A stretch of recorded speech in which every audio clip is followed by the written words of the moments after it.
Tel Aviv kembali diguncang. Sebuah rudal hipersonic yang diduga diluncurkan dari Yaman menghantam area sekitar Bandara Internasional Ben Gurion Israel pada Senin 28 Juli 2025 malam. Serangan itu menyebabkan kepanikan massal dan melumpuhkan aktivitas bandara. Mengutip Al-Mayadin pada 30 Juli, kabar ini diumumkan oleh juru bicara Brigadir Jenderal Yahya Sari pada Selasa 29 Juli 2025. Rudal berkecepatan tinggi itu berhasil menembus sistem pertahanan Israel dan memicu ledakan besar. Ribuan penumpang dievakuasi, sementara penerbangan dihentikan total selama beberapa jam. Houthi Yaman mengklaim bertanggung jawab, menyebut serangan itu sebagai balasan atas agresi Israel di Gaza. Otoritas Israel meningkatkan status siaga dan tengah menyelidiki kegagalan pertahanan udara mereka. Adapun militer Israel melaporkan pencekatan rudal balistik yang diluncurkan dari Yaman menuju wilayah yang diduduki. Sirine serangan udara berbunyi di Tel Aviv,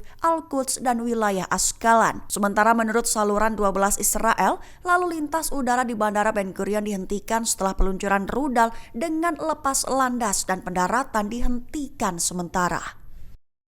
Panglima tertinggi militer Iran Mayor Jenderal Abdul Rahim Mousavi menyatakan kesiapan penuh negaranya menghadapi setiap agresi baru dari Amerika Serikat dan Israel. Mengutip Tasnim pada 30 Juli, hal itu diungkapnya dalam pembicaraan dengan Menhan Tajikistan. Ia menegaskan bahwa serangan gabungan Amerika Israel selama 12 hari gagal total. Bahkan diklaim oleh Mousavi bahwa para agresor justru menerima pukulan berat hingga menyebabkan musuh menuntut gencatan senjata. Panglima tertinggi Iran itu juga mengatakan agresi terang-terangan terhadap Iran justru membuktikan bahwa Washington dan rezim Zionis tidak berkomitmen pada norma dan prinsip internasional apapun. Adapun Iran membalas agresi tersebut dengan serangan rudal besar-besaran ke wilayah pendudukan dan pangkalan Amerika Serikat di Qatar, termasuk dalam operasi Janji Sejati 3. Mousavi menegaskan Iran tak mempercayai komitmen Amerika dan Zionis dan siap hadapi konfrontasi lanjutan.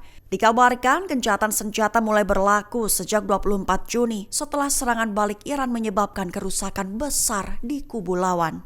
Rumah Sakit Ibu dan Anak atau RSIA Indonesia adalah sebuah proyek kemanusiaan yang sedang dibangun di Gaza Utara, Palestina. Rencananya, pendirian RSIA Indonesia itu berada di sekira 6.000 meter persegi di tanah kosong wilayah Gaza Utara. Mengutip Tribun News pada 30 Juli, kabar itu diumumkan oleh Ketua Maimunah Center Indonesia, Oni Firyanti Hamidi, dalam konferensi pers di Taman Ismail Marzuki, Cikini Menteng, Jakarta Pusat, Selasa 29 Juli 2025. Diutarakan oleh Oni bahwa di atas tanah seluas 6.000 meter persegi itu masih bersiaga tentara Zionis Israel, sehingga bukan tidak mungkin bahwa proyek kemanusiaan itu sudah dalam pantauan rezim Zionis. Dikhawatirkan bisa saja menjadi target serangan, bahkan bernasib sama seperti Rumah Sakit Indonesia sebelumnya yang dibombardir. Namun walaupun begitu, Oni menyatakan bahwa koordinasi terus dilakukan Maimunah Center dengan Kementerian Kesehatan Palestina, sebab pendirian RSIA Indonesia bukan hanya wacana, tetapi sudah mengantongi izin dari Kementerian Kesehatan Palestina sendiri. Konferensi internasional tingkat tinggi tentang Palestina telah diselenggarakan di Markas Besar PBB di New York pada 29 Juli 2025.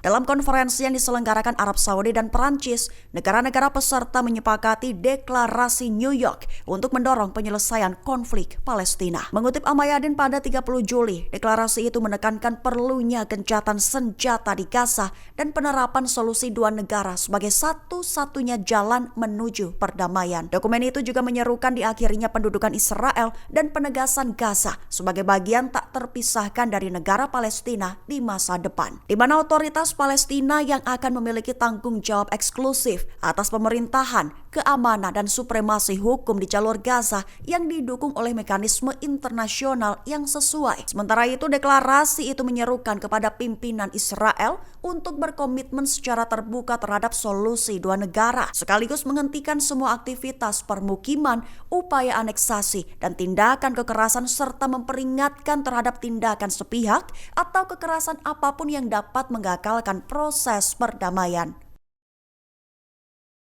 Sebanyak 12 ton bantuan kemanusiaan dari Spanyol dan Jerman bakal dikirimkan ke Gaza. Adapun Yordania jadi sosok pionir akhiri ambang kelaparan massal warga Gaza Palestina. Mengutip Palestine Chronicle pada 30 Juli, kabar ini diumumkan lewat Perdana Menteri Spanyol Pedro Sanchez dan Kanselir Jerman Friedrich Merz pada Senin 28 Juli 2025. Sanchez menyatakan bahwa Spanyol akan mengirimkan 12 ton bantuan pangan ke Gaza akhir pekan ini menggunakan pesawat Angkatan Udara Spanyol. Ia mengakui bahwa ini bukanlah solusi untuk masalah kelaparan, namun berharap bantuan ini akan memberikan sedikit bantuan di samping bantuan dari negara-negara lain. Sementara Merz mengumumkan bahwa Jerman akan membangun jembatan udara untuk bantuan kemanusiaan ke jalur Gaza dengan Yordania.